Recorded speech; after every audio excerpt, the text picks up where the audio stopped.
This podcast is brought to you by HEC Paris.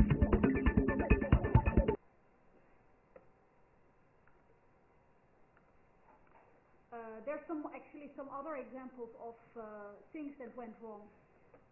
Motrin, for example, is a pain reliever. Motrin is a pain reliever. No, it's the other one.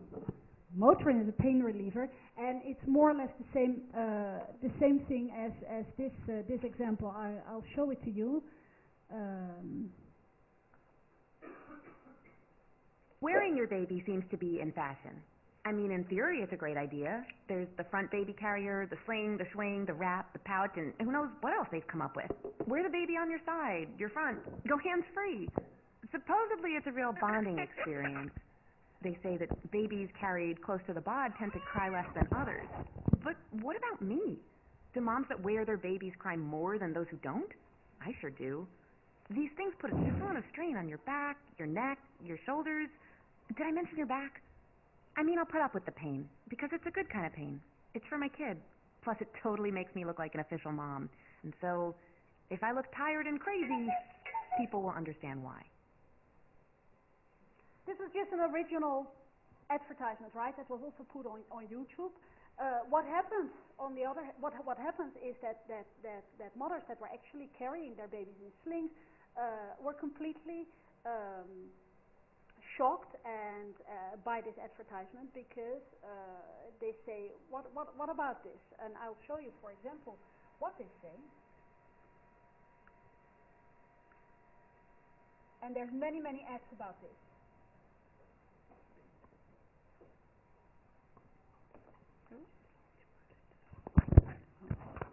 Like this? Okay.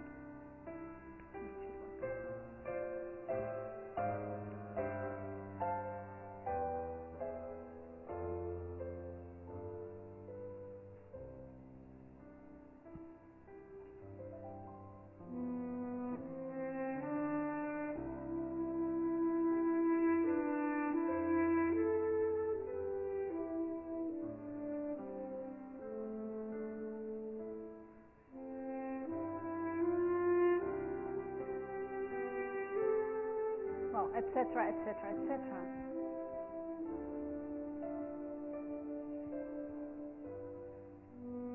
So this was just what was on the this was comments written. There's also many videos of mothers that testify how gratifying it is to have their kids in their personal slings, and how Motrin really misunderstood themselves. And again, if you go to the reader and you look in the report of the global online mediascape, they talk about this mistake of Motrin, and they show you how Motrin was talked about on the web before the whole crisis, so to say, and then a lot of the terminology were medical, very positive. They did the same analysis after the crisis, and then the only thing indeed that pops up is how stupid Motrin has misunderstood them.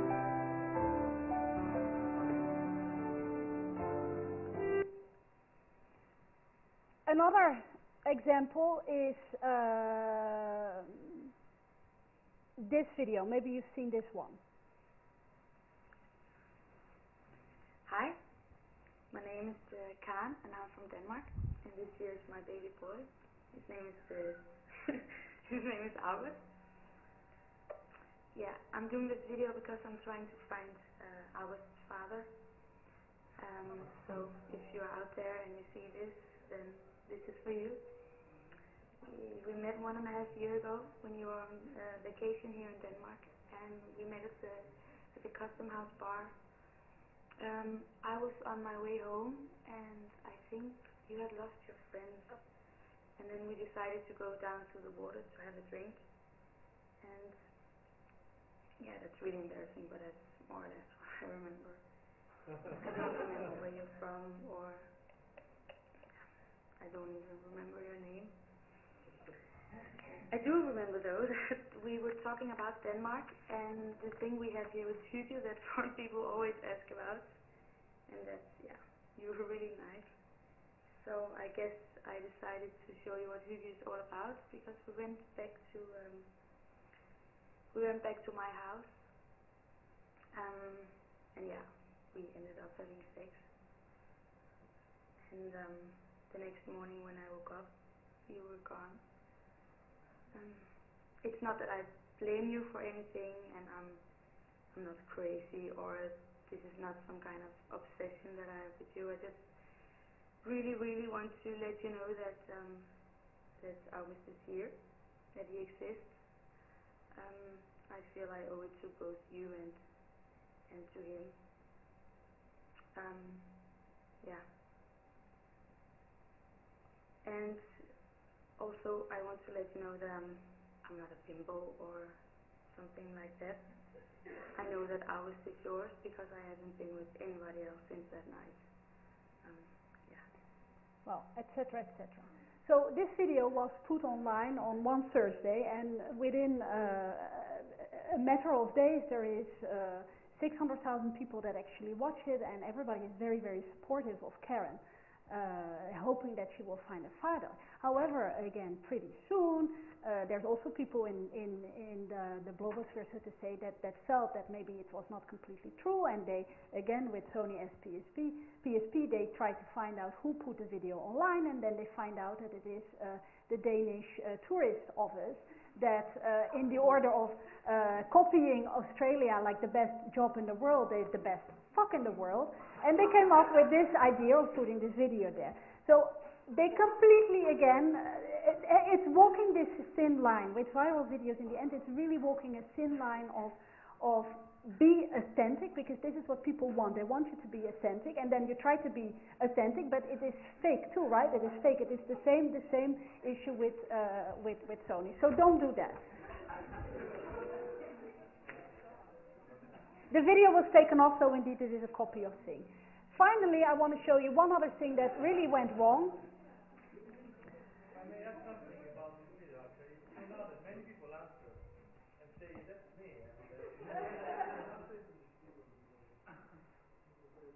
Yeah. So one other thing. Sorry? Yeah. Everybody, of course, yeah. Again, the Danish tourism got what they wanted, right? Because there was a buzz around it. However, it was also a negative buzz because Danish women felt offended by this video.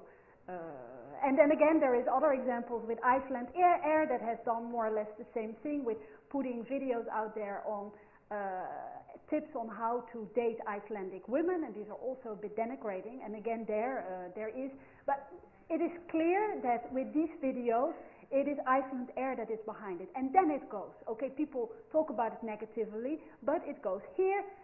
The whole buzz, and which made it an international buzz, was that it was put up there as true, while in the end it was fake. So now, time for a little bit more video about Domino's Pizza. Have you heard about that one? Let me see, where do I have it?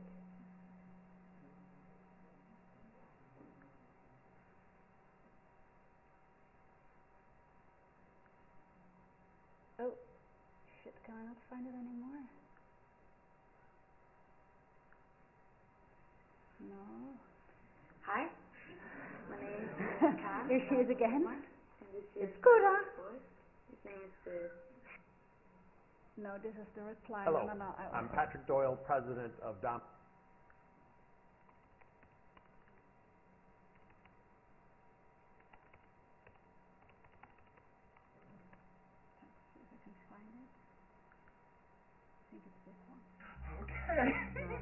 Okay, guys. So this is indeed again to show you that how spoofs really work and how people try to go on the success of someone else. Let me see, because I had it yesterday still. So did they take it out just right now? Well, anyway, maybe I don't even need to see you because it's really pretty gross. Maybe you have heard about it. It is Domino's employees that film themselves preparing pizzas and farting on the pizzas and putting snot on the pizzas and everything. Gross, gross, gross, gross, gross. So Domino's, of course, faces themselves with a huge negative buzz that they definitely need to react to. So they did so, I think, pretty funnily or nicely, correctly, because they also used the same media, and that is the one I do have here for you, which is, of course, less funny. but maybe Hello, worth looking at it I'm anyway. Patrick Doyle, President of Domino's USA. Recently, we discovered a video of two Domino's team members who thought that their acts would be a funny YouTube hoax. We sincerely apologize for this incident. We thank members of the online community who quickly alerted us and allowed us to take immediate action. Although the individuals in question claim it's a hoax, we are taking this incredibly seriously. This was an isolated incident in Conover, North Carolina. The two team members have been dismissed, and there are felony warrants out for their arrest. The store has been shut down and sanitized from top to bottom. There is nothing more important or sacred to us than our customers' trust. We're re-examining all of our hiring practices to make sure that people like this don't make it into our stores. We have auditors across the country in our stores every day of the week, making sure that our stores are as clean as they can possibly be and that we're delivering high-quality food to our customers day in and day out. The independent owner of that store is reeling from the damage that this has caused, and it's not a surprise that this has caused a lot of damage to our brand. It sickens me that the actions of two individuals could impact our great system, where 125,000 men and women work for local business owners around the U.S. and more than 60 countries around the world. We take tremendous pride in crafting delicious food that they deliver to you every day. There are so many people who have come forward with messages of support for us, and we want to thank you for hanging in there with us as we work to regain your trust. Thank you. This is not too bad, huh? He really addresses the issue. Well, if you want, you need to go and look on YouTube yourself for these disgusting videos. You know why he was indeed sickened by it. And what happens in the end with this whole negative buzz is that a lot of bloggers or media outlets that have talked about it, they maybe put up there the videos of the disgusting people, but they also, a lot of them included this video. So it did get spread out at the same time. And Domino in the end did react very, very rapidly. And also here they they give credit to their people, to their supporters. So I think this is maybe the best way to deal with that. So what do we learn from all these examples?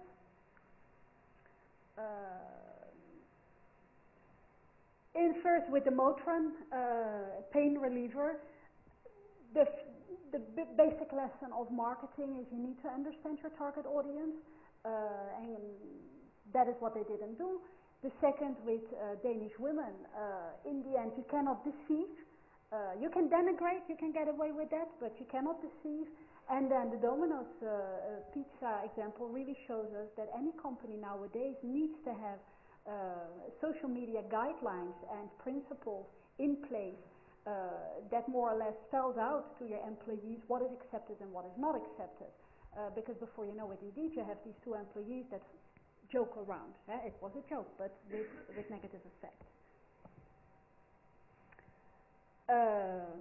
Business Week had listed some of strategies to avert this negative buzz, among them being engaging your critics, and that is indeed opening a blog and already having the conversation there, because if you have something like this, if you make it very, very easy for people to contact you, then indeed in case of a hoax like Domino's was facing, indeed you can hear about it directly. People will let you know, and people will also give you support there. So that is one way to do it.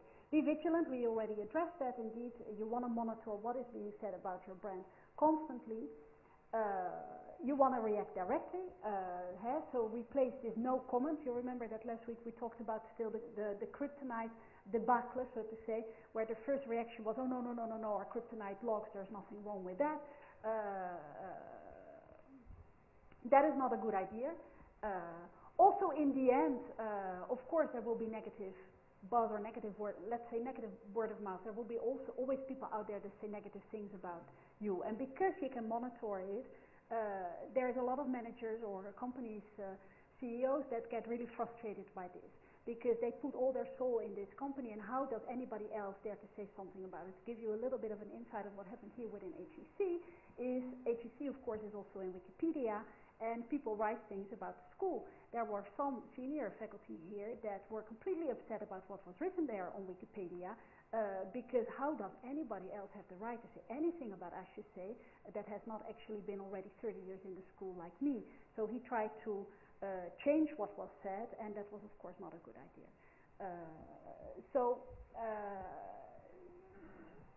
Actually, and there was not even said anything negative. It was just in his eyes not correct. So definitely you cannot control it. It goes back to the other thing that we said. You cannot control it, and you cannot definitely not overreact.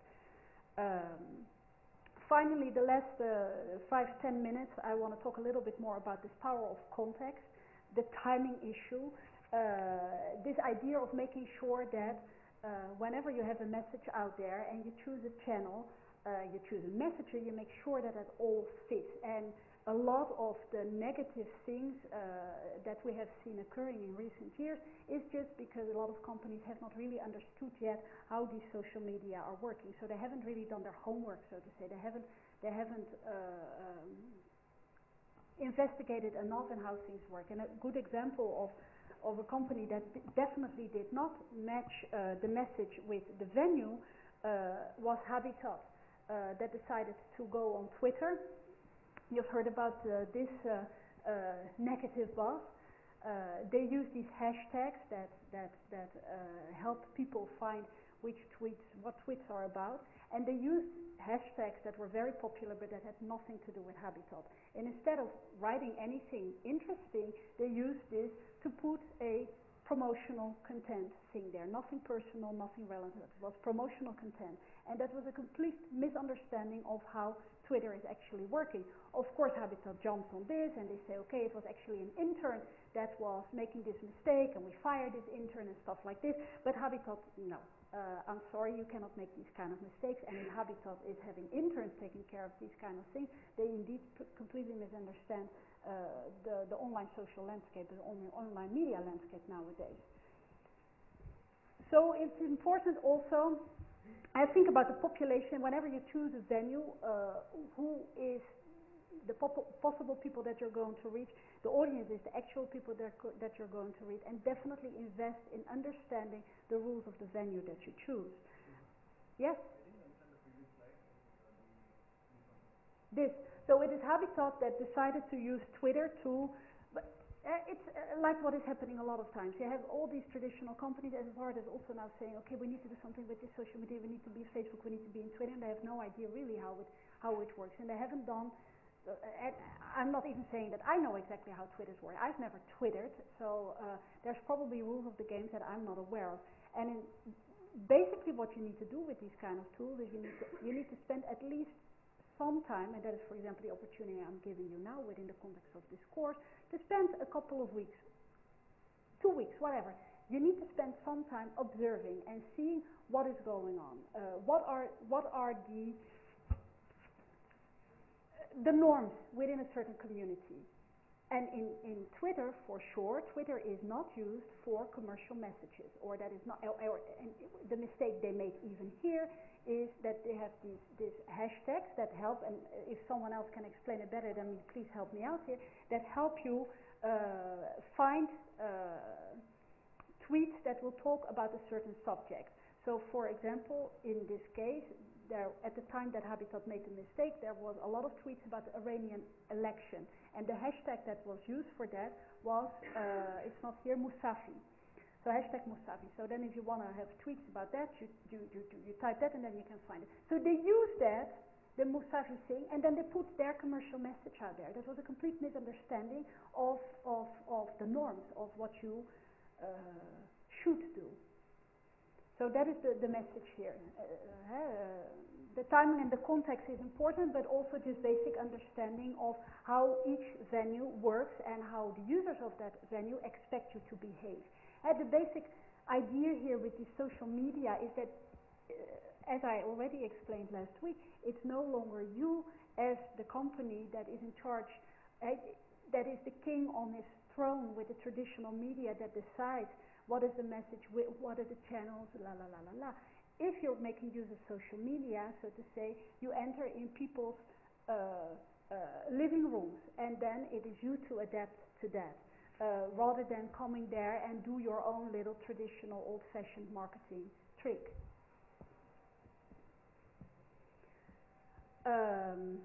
We've mentioned it a couple of times throughout the lecture today, but the role of traditional media is very, very important still in, for example, getting this video going viral. Nielsen, for example, has some numbers there. So the most buzzed about new consumer product goods actually also were the ones that already received most media support. And again, we talked about that last week. Someone asked me about that as well. And in the report again, you find some information about where do I have it? The chart about the brand recall and the ad recall. Where is it? Where is it? Here, it's on page number 8 in the Nielsen Global Online Media Landscape. I couldn't put it in a thing. So if you have brand recall and message recall with TV and online things, then indeed there is a significant difference than when you only have the television, for example. Well, actually there the reasoning is a little bit the other way around.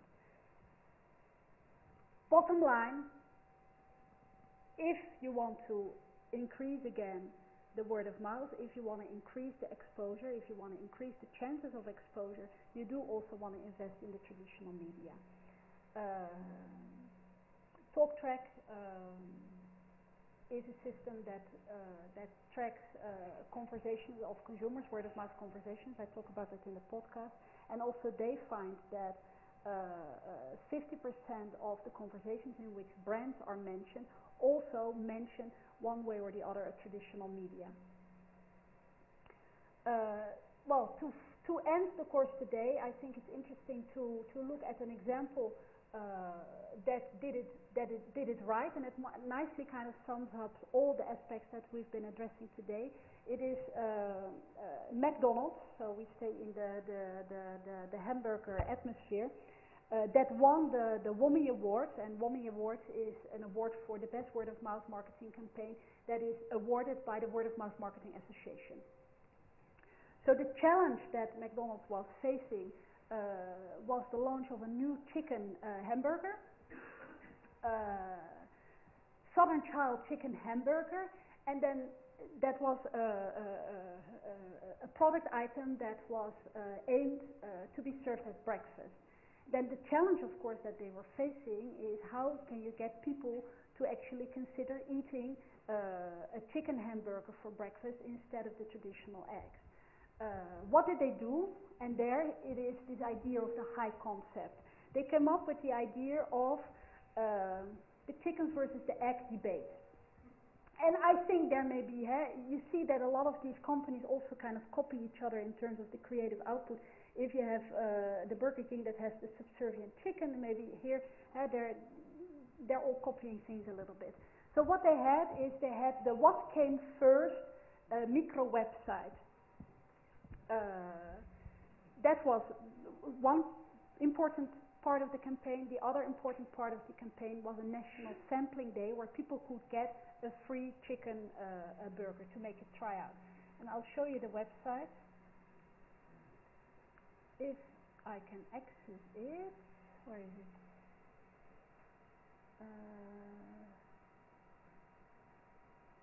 No. What can say? Doesn't matter, we'll find it.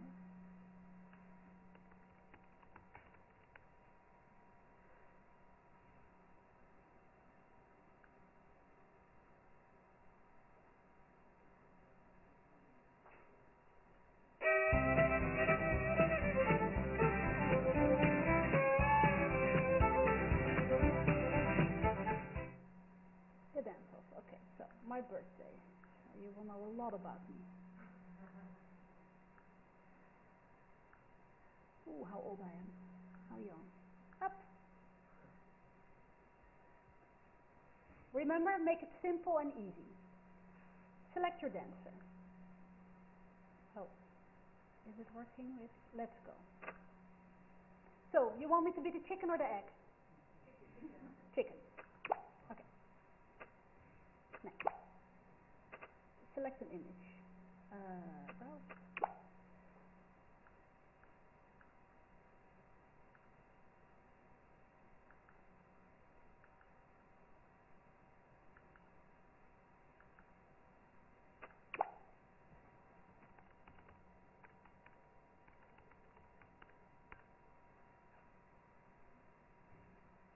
Now we see how simple it is.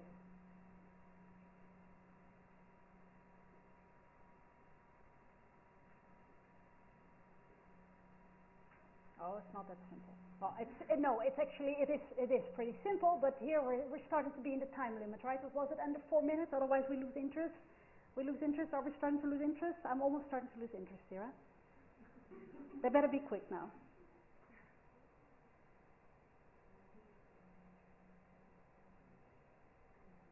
Oh dear.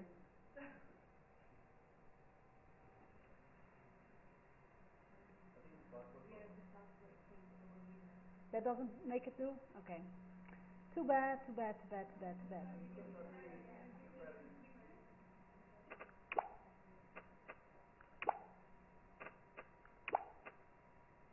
Oh no. Refresh.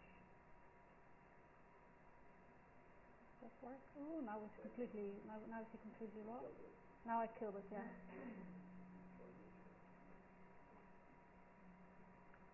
Oh, yeah.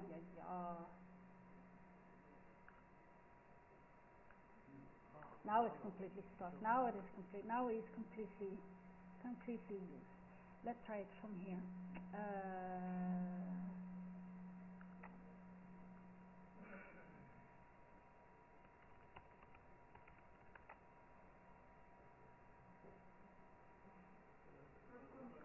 Oh, first one.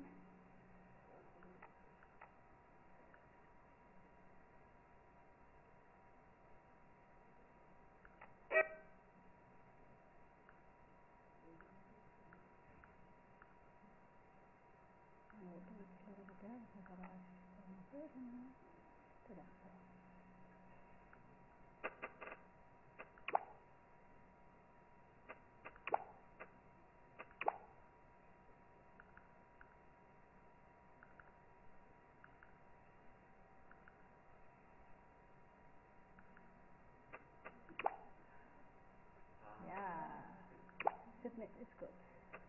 Next, you can do it. So, what do you want me to dance?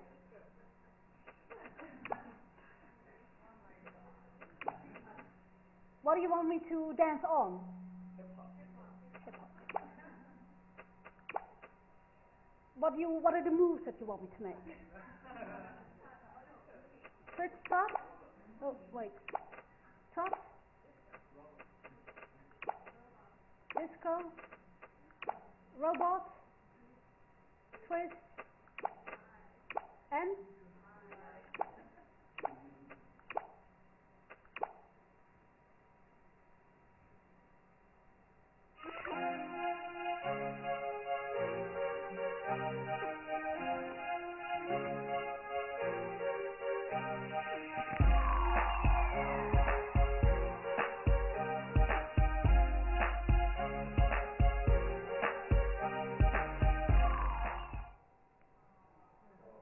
so I don't win.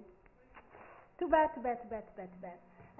Instant replay, try new moves, send to a friend, challenge a friend, so it is personal, it is social, because you can also do the contest with someone else.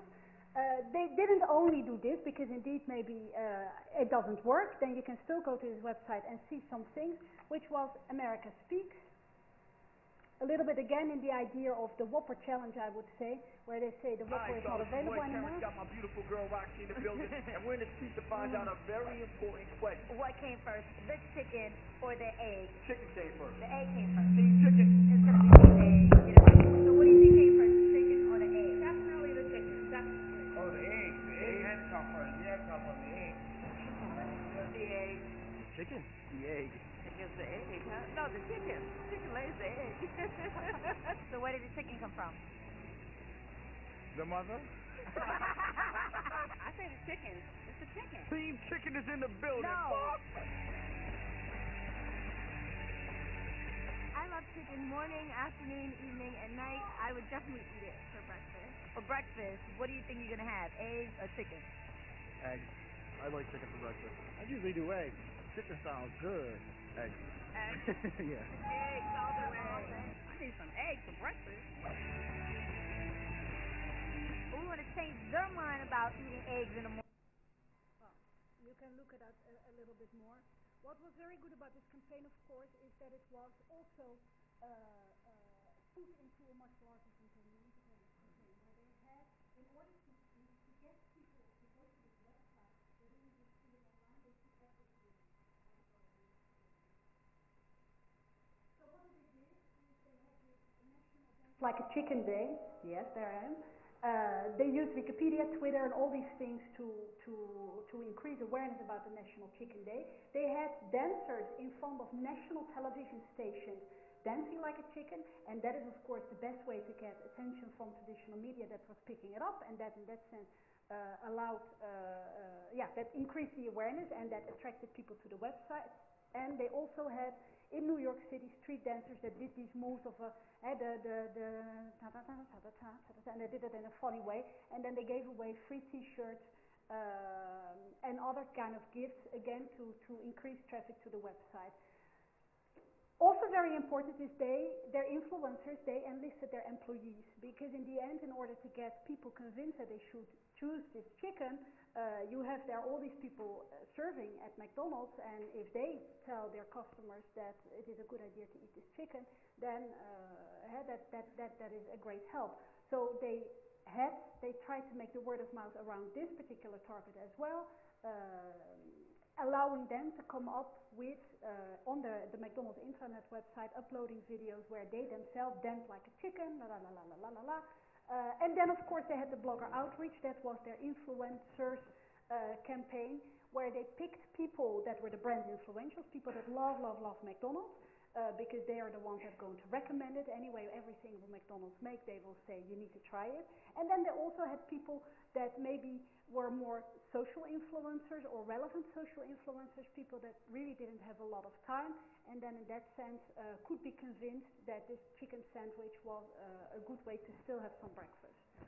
The campaign was very successful. I'm sorry, here they have some numbers. In terms of attracting visitors, I do not have any information in how in the end the chicken sandwich was adopted, yes or no. But at least it created the buzz that they wanted. Now, here I have some things to sum it up, but we let out of that. I want to draw your attention to the following. Tonight, between 8 and 9, there is a webinar that will talk about creating and energizing brand advocates, and that's a very nice complement to what we're discussing here in the class. It's a free webinar that is hosted by the Word of Mouth Marketing Association. So here you'll have the, well, actually, if you just go to the Word of Mouth Marketing Association and you look at events, you're able to find it too. You can subscribe. Then you get a link, and at 8 o'clock tonight you log in and you follow the webinar. So basically what you just need is a headset, or actually no, you can also just, if you have a sound on your computer, which you have of course, you can do it like this. So it lasts 1 hour, and I followed a couple of their webinars, and well, they're not all as good, but there's a couple of really nice ones, and I think what they're addressing in this particular webinar is very, very interesting. So go and check it out. We'll see each other again only on November 25. We will continue to talk about word of mouth marketing. For this particular class, I ask all of you to read the Unme Jeans case that you'll find in the reader, and remember that if, as your team, you decide to pick this case to prepare a report about, I need to have the case in my email box before the start of the class. Yeah?